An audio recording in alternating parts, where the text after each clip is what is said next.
Hello everyone, and welcome to DelftStack.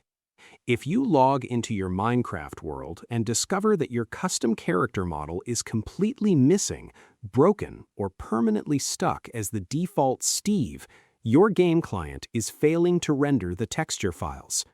I will show you exactly how to bypass these errors and fix your skin right now. Let's get started. First, if you are playing the Java edition and your skin refuses to load, your game launcher has likely lost connection to the official Mojang skin servers. Completely close out of Minecraft and open your dedicated Minecraft launcher. Click on your profile name in the top corner, explicitly select Log Out, and then immediately sign back in with your Microsoft credentials. This forcefully refreshes your background authentication token and tells the game engine to re-download your correct skin file. Next, if you are playing the Bedrock edition and cannot see your friends' custom skins, a hidden multiplayer safety setting is actively blocking them. Open your Minecraft settings from the main menu, scroll down the left sidebar, and click on the Profile or General tab.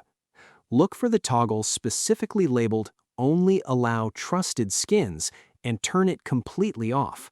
This instantly forces your client to render all unverified character models, even if they were not purchased from the official marketplace.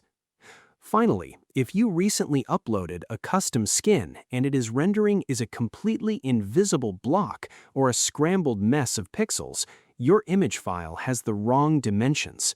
Minecraft requires standard skins to be exactly 64 by 64 pixels and saved in a PNG format. To bypass any internal launcher glitches, skip the in-game dressing room entirely, go directly to the official Minecraft website, log into your profile, and manually upload your newly resized skin file there. I hope you found this guide helpful. Please like, share, and subscribe for more gaming tutorials. Thanks for watching.